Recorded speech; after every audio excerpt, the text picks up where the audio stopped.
কাশীপুর নামে এক সুন্দর গ্রাম ছিল। সেখানে রামু নামের এক কৃষক বাস করত।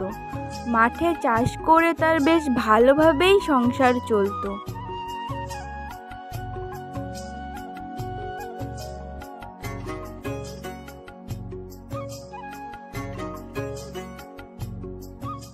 এই নাও, তোমার দুপুরের খাবার এনেছি, খেয়ে নাও। আহা গিন্নি, তুমি আবার আমার জন্য খাবার আনতে গেলে কেন? আমি তো নিজেই বাড়িতে যেতাম। তাতে কি হয়েছে, আমি না হয় একদিন তোমার জন্য মাঠে ভাত নিয়েই এলাম। সত্যি গিন্নি, তুমিও পারো বটে। তুমি মাঠে এত খাটাখাটনি করার পর আবার হেঁটে হেঁটে বাড়িতে যাবে, তাই তো আমিই তোমার জন্য খাবার নিয়ে এলাম। নাও নাও, আর বেশি কথা না বলে তাড়াতাড়ি খেয়ে নাও তো। আচ্ছা আচ্ছা, ঠিক আছে গিন্নি, আমি খেয়ে নিচ্ছি।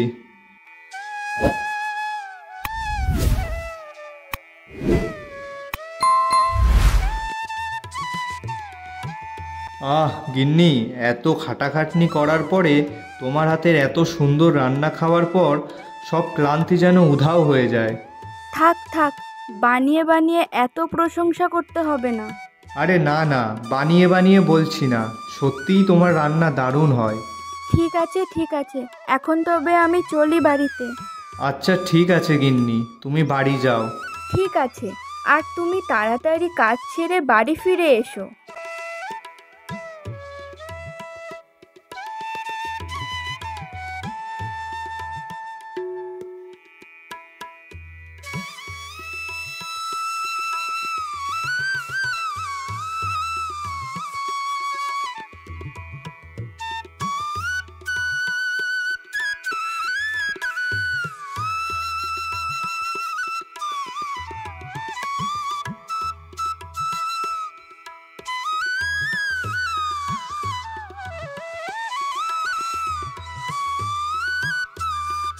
আরে রামু যে, তা মাঠের কাজ ছেড়ে বাড়ি ফিরছো বুঝি? হ্যাঁ দাদা, তা তুমি আজ মাঠে গেলে না যে? শরীর টরীর ভালো আছে তো? আরে না না, শরীর ভালোই আছে। তা তুমি যাবে না? যাব না মানে? কোথায় যাব না? কেন, মোড়ল মশাই যে গ্রামের সব চাষিদেরকে আজ বিকালে গ্রামের ওই বড় গাছতলাটায় আসতে বলেছেন, শোনোনি তুমি? কই না তো, আমি তো এইসবের কিছুই জানি না। ও, তাতে কি হয়েছে, তুমি না হয় এখনই চলো আমার সঙ্গে, আমিও ওখানেই যাচ্ছি। আচ্ছা দাদা, তুমি যাও, আমি একটু বাড়ি থেকে ঘুরে এখনই যাচ্ছি গাছতলায়। ঠিক আছে, আমি এলাম তবে, তুমি কিন্তু বেশি দেরি করো না। হ্যাঁ হ্যাঁ দাদা, আমি বাড়ি থেকে ঘুরে এক্ষুনি যাচ্ছি।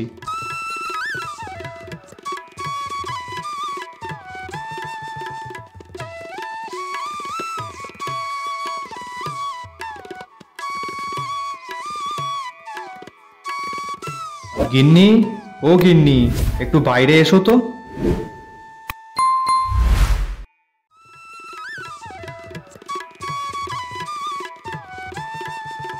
কি গো, কি হলো?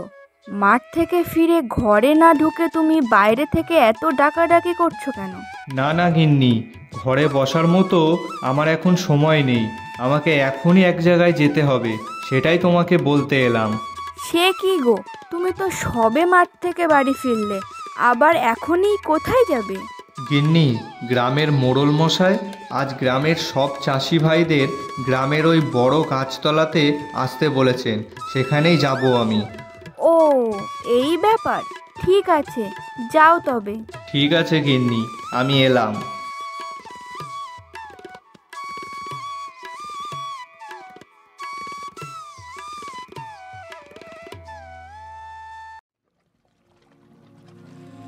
মোড়ল মশাই, গ্রামের সকল চাষি ভাইরা এখানে চলে এসেছে। আপনি বলুন, কিসের জন্য আমাদের সকলকে এখানে ডেকেছেন? আমাদের কাশীপুর গ্রামের সকল চাষি ভাইরা, তোমরা নিশ্চয়ই জানো আমাদের এই গ্রামে প্রায় সকলেই জমিতে চাষ করে, ফসল ফলিয়ে তাদের সংসার চালায়। তা সেই জন্যই এই বর্ষার শুরুতে সবাই তাদের জমিতে লাঙল দিচ্ছে, এরপর সবাই সেখানে বীজ ধান রোপণ করবে। কিন্তু আমি খবর পেয়েছি এবছর বর্ষার শুরুতে বন্যা হতে পারে, তাই তোমাদেরকে সেটা আগে থেকেই জানিয়ে দিচ্ছি। তাই বুঝি মোড়ল মশাই, তবে আমাদের এখন কি করা উচিত? দেখো, আমার মনে হয় এখনই কেউ ধান চাষ শুরু করো না। বর্ষাকালের প্রথম কয়েকটা দিন আমরা অপেক্ষা করে দেখি। যদি বন্যা হয় তবে আমাদের খুব একটা আর্থিক ক্ষতি হবে না, আর যদি বন্যা না হয় তারপর না হয় আবার জমিতে ধান চাষ শুরু করা যাবে। দেখুন মোড়ল মশাই, আপনি যা বলছেন তা কখনোই সম্ভব না। এখন যদি আমরা ধান চাষ শুরুই না করি তবে সেই ধান বড় হবে কবে, পাকবে কবে, আর সেই ধান বিক্রি করে আমরা অর্থ উপার্জনই বা করব কবে? দেখো, আমার সব দিক বিবেচনা করে যা ভালো মনে হয়েছে সেই অনুযায়ী আমি পরামর্শ দিলাম। এরপর তোমাদের ব্যাপার, তোমরা কি করবে না করবে। আমি এখন চললাম।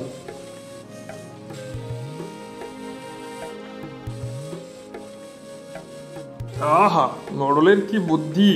আমাদেরকে এখন চাষ করতে বারণ করছে, ওদিকে নিজের অতটা জমিতে ধান চাষ করিয়ে সেগুলো ভালো দামে বেচার তাল। আমি কি আর কিছু বুঝি না ওসব? তাই বুঝি রমেশ দা? আরে হ্যাঁ হ্যাঁ, তাছাড়া আবার কি, মোড়ল নিজের লাভের জন্যই আমাদেরকে চাষ করতে বারণ করছে। না না, মোড়ল মশাই তো কাউকে চাষ করতে বারণ করেনি। উনি বলেছেন এখন চাষ না করলেই ভালো। আমরা চাষ করব কি করব না সেটা তো আমাদেরই বিষয়। ও তাই বুঝি?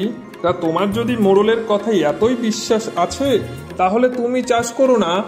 হ্যাঁ, বিশ্বাস আছে তো, আর বিশ্বাস আছে বলেই তো বর্ষার শুরুতে আমি চাষ করব না। হ্যাঁ হ্যাঁ, ঠিক আছে ঠিক আছে। পরে যখন দেখবে ওই মোড়ল মশাই তার জমিতে ধান চাষ করেছে তখন তোমার উচিত শিক্ষা হবে। হ্যাঁ ঠিক আছে, সে যা হবে দেখা যাবে। তা ভাবেন, তুমিও কি ওই বোকা রামুটার মতোই নিজের জমিতে এখনই চাষ শুরু করবে না? তুমি যা বলছো, মোড়ল মশাই যদি সত্যিই নিজের জমিতে ধান চাষ শুরু করে থাকে তবে আমি আর বাদ থাকবো কেন? আমিও ধান চাষ শুরু করব আমার জমিতে। ভবেনদা, চাষ করার আগে একটু ভালো করে ভেবে দেখো ব্যাপারটা। তুই ভাব, আমাদের অত ভেবে কাজ নেই। ঠিক আছে, তোমাদের যেটা ভালো মনে হয় সেটাই করো। আমি এখন চললাম বাড়ির দিকে।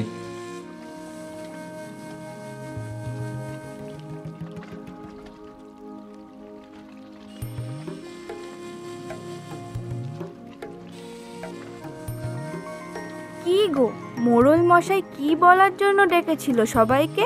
মোড়ল মশাই বললেন বর্ষার প্রথম কয়েকদিনের মধ্যে বন্যা হওয়ার সম্ভাবনা আছে, তাই তিনি আমাদের সতর্ক করার জন্যই ডেকেছিলেন। কি বলছো? বন্যা? বন্যা হবে আমাদের এই দিকে? না, বন্যা যে হবেই তা বলেননি, তবে বন্যা হবার একটা সম্ভাবনার কথা বলেছেন। আর বাইরের আকাশটারও যা অবস্থা, আমার ঠিক সুবিধার মনে হলো না। কি জানি কি হবে, কি আছে আমাদের কপালে। আরে এত চিন্তা করতে হবে না। নাও নাও, তাড়াতাড়ি খেতে দাও তো, ঘুম পাচ্ছে আমার খুব।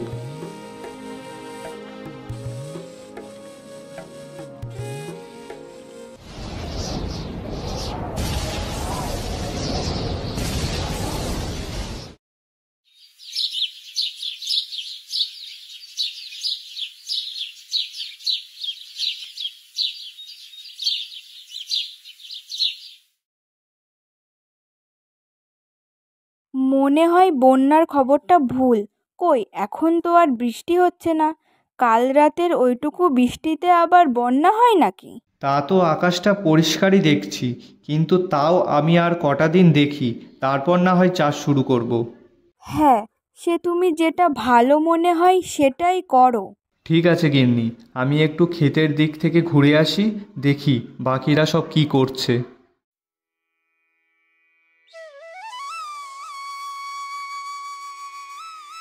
আরে আরে, এ কি, এ কাকে দেখছি আমি?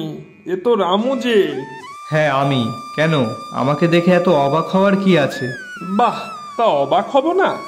এখন যারা যারা মাঠে এসেছে সবাই তাদের জমিতে চাষ শুরু করবে বলেই এসেছে।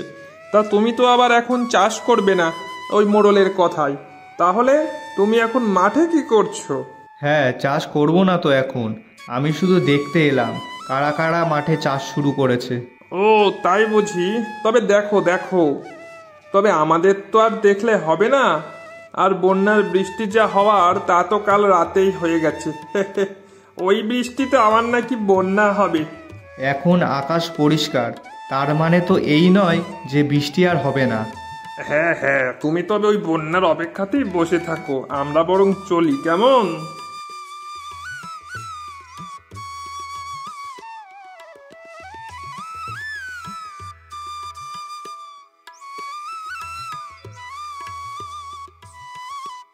আরে মোড়ল মশাই, আপনি এখানে? হ্যাঁ, দেখতে এলাম কে কে তাদের জমিতে চাষ করছে। তা তুমি দাঁড়িয়ে কেন? আমি এখন আমার জমি চাষ করব না, তাই দাঁড়িয়ে আছি। ও, তা গ্রামের বেশিরভাগ লোকই তো আমার কথা না মেনে জমিতে ধান চাষ শুরু করেছে। কি জানি বন্যা এলে এদের সব কি দুর্দশা হবে। হ্যাঁ মোড়ল মশাই, আসলে সবাই কাল রাতের বৃষ্টির পর আজ সকালে আকাশ পরিষ্কার দেখে বেশিরভাগ মানুষই তাদের জমিতে ধান চাষ শুরু করেছে, এই ভেবে যে বন্যার আশঙ্কা কেটে গেছে। দেখাই যাক কি হয়।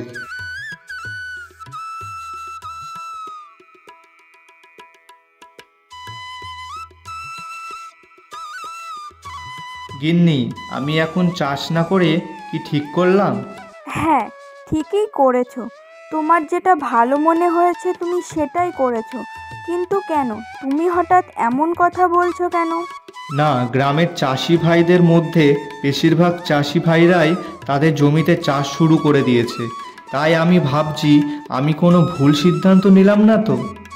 আরে না না, আমার তোমার ওপর পুরো বিশ্বাস আছে। তোমার নেওয়া সিদ্ধান্ত ভুল হবে না। এখন আর অত চিন্তা করতে হবে না তো। চলো খেয়ে দিয়ে শুয়ে পড়ো।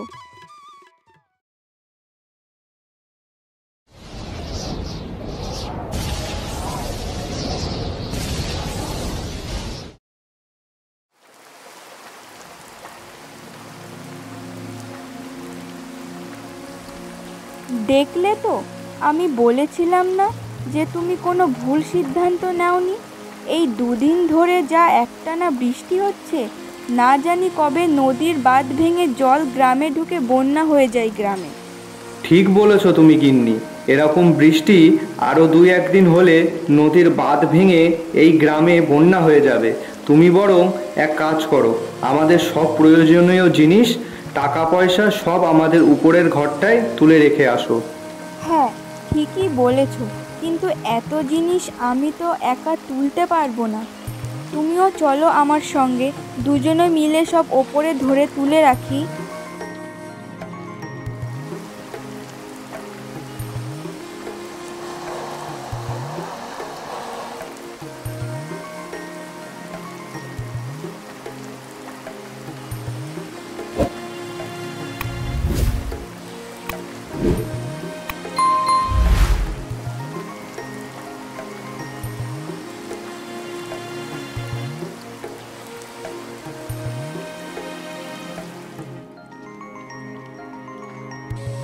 হে বিধাতা, এ কি ভীষণ বন্যার কবলে পড়ল আমাদের কাশীপুর গ্রাম। তুমি রক্ষা করো। হ্যাঁ গিন্নি, শুধু আমাদের এই উপরের ঘরটা ছিল বলেই তাই রক্ষা, না হলে যে আমাদের কি হতো। হ্যাঁ সেটাই, কিন্তু এই গ্রামে অনেকেরই তো একতলা বাড়ি, তারা না জানি কি কষ্টের মধ্যে আছে। হ্যাঁ, আর যারা জমিতে ধানের বীজ কিনে চাষ করেছিল তাদেরই বা মনের অবস্থা কেমন আছে কে জানে। যদি একটু তাদের কাছে যাওয়া যেত। কিন্তু বাইরে যে এখনো বৃষ্টি পড়ছে, তুমি যাবে কিভাবে তাদের বাড়ি? হ্যাঁ, সেটাও তো ঠিক কথা, কি আর করা যাবে।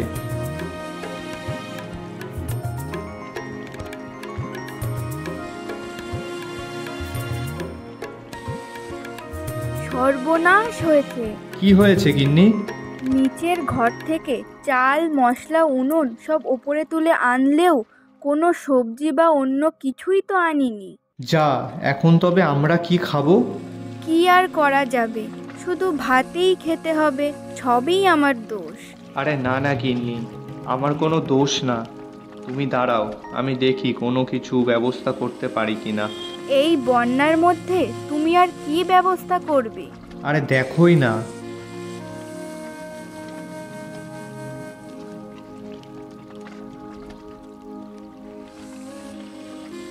গিন্নি, এই দেখো কি এনেছি। আরে, এগুলো তো ইলিশ মাছ। ইলিশ মাছ তুমি কোথায় পেলে? গিন্নি, বন্যার জল তো সব নদীরই জল, তাই নদীর মাছও এই বন্যার জলে ঢুকে পড়েছে। তাই তো ঘরের চালে বসে বসে ছিপ দিয়ে এই মাছ দুটো ধরলাম। এখন তাড়াতাড়ি এই মাছ দুটো রান্না করে ফেলো তো। আহ, বৃষ্টির মধ্যে ইলিশ ভাজা আর গরম ভাতের থেকে আর ভালো খাবার হয় নাকি?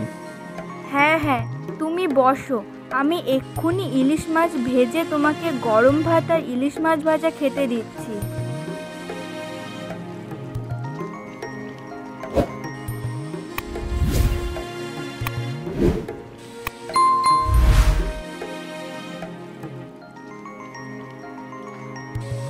গিন্নি, আজ খাওয়াটা দারুণ হলো। হ্যাঁ, এই দুর্যোগের মধ্যেও যে আমরা এত ভালো খাবার খেতে পারবো সেটা ভাবাই যায় না। হ্যাঁ, ঠিকই বলেছ। তবে বাকিরা সবাই কেমন আছে কি জানি। হ্যাঁ, আমরা তো বেশ পেট ভরে ইলিশ মাছ ভাজা দিয়ে ভাত খেয়েই নিলাম, কিন্তু ওদের সামান্য খাওয়াটুকুও জুটছে কিনা তাই জানি না। আচ্ছা গিন্নি, ওদের জন্য কিছু করা যায় না? কি করবে বলো? আমি বরং আরও কটা ইলিশ মাছ ধরে দিচ্ছি, আর তুমি সেগুলো ভেজে দাও। আমি একটা ভেলা করে সবার কাছে গিয়ে ওই মাছ ভাজা দিয়ে আসি। সেটা করলে তো সবার খুব উপকারী হয়। বেশ, তুমি তাহলে মাছ ধরে দাও আর আমি ভেজে দিচ্ছি।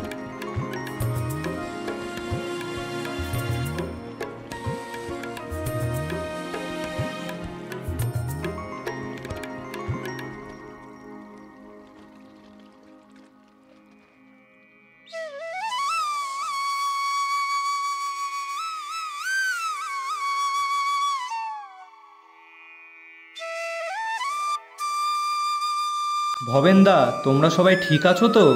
আরে ভাই রামু, বন্যা আমার সব কিছু শেষ করে দিল গো, সব কিছু শেষ করে দিল। কিছু হবে না দাদা, অত ভেঙে পড়ো না, সব কিছু আবার আগের মতো হয়ে যাবে। তোমার কথা না শুনে আমি বড্ড ভুল করেছি গো, বড্ড ভুল করেছি। আরে ঠিক আছে ঠিক আছে, যা হয়ে গেছে তা নিয়ে চিন্তা করে আর লাভ নেই। এরপর কি করবে সেটা নিয়ে ভাবো। এরপর আর আমার কী বা করার আছে? আমি আমার বাড়ির লোকেদের মুখে খাবার তুলে দিতেও অপারক। না না দাদা, এমন করে বলো না। এই নাও, আমি তোমাদের সবার জন্য ইলিশ মাছ ভাজা এনেছি। কিন্তু ভাই রামু, ইলিশ মাছ ভাজা কেনার মতো টাকাও যে আমার নেই। যা টাকা ছিল সব আমারই অসাবধানতায় বন্যার জলে ডুবে নষ্ট হয়ে গেছে। আরে না না, এর জন্য তোমাকে কোনো টাকা দিতে হবে না, তুমি নাও না। তোমাকে অসংখ্য অসংখ্য ধন্যবাদ রামু ভাই। আমি তোমার এই উপকার কখনো ভুলব না। আচ্ছা, আমি এখন আসি তাহলে, কেমন?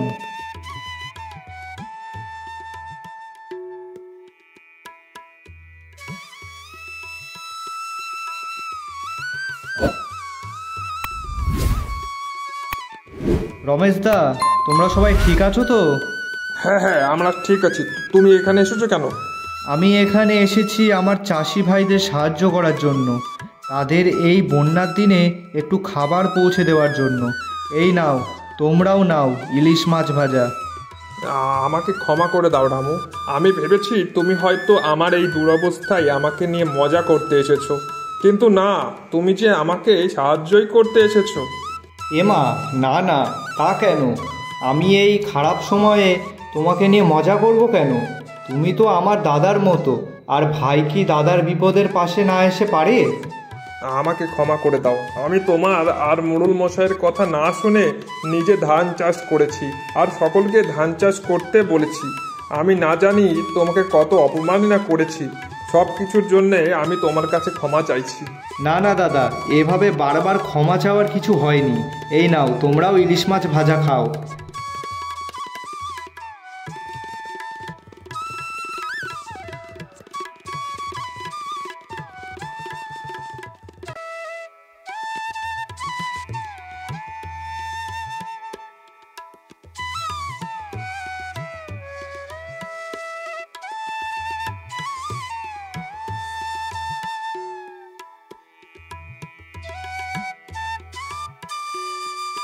রামু, ভাই রামু, বাড়ি আছো? কি ব্যাপার দাদা, তুমি এই সময়ে আমাদের বাড়িতে? হ্যাঁ ভাই রামু, মোড়ল মশাই আজ আবার সবাইকে এক জায়গাতে ডেকেছেন। ও, তাহলে তো যেতেই হবে। ঠিক আছে, চলো তবে। গিন্নি, আমি এলাম তবে। না না, আজ মোড়ল মশাই শুধু চাষি ভাইদেরকেই ডাকেনি, তাদের পরিবারকেও ডেকেছে। ও, পরিবারকেও ডেকেছে? ঠিক আছে গিন্নি, তুমিও চলো তবে।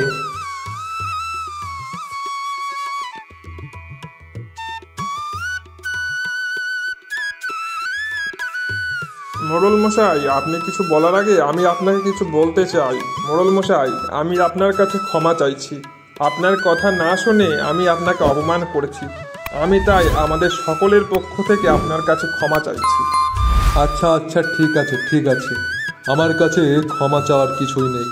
আর তোমরা যে নিজেদের ভুল বুঝতে পেরেছো এতেই আমি খুশি।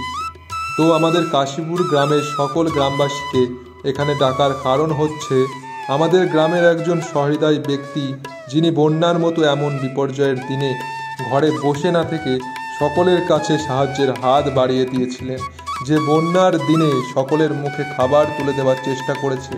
আমাদের সকলের প্রিয় সেই রামুকে আমি একটা পুরস্কার দিয়ে পুরস্কৃত করতে চাই। না না মোড়ল মশাই, একজন গ্রামবাসী হিসাবে সকল গ্রামবাসীকে সাহায্য করাই তো আমাদের সকলের কর্তব্য, তাই নয় কি? হ্যাঁ, সে তো বটেই। তাই আমি রামুকে 10,000 টাকা পুরস্কার হিসাবে দিতে চাই।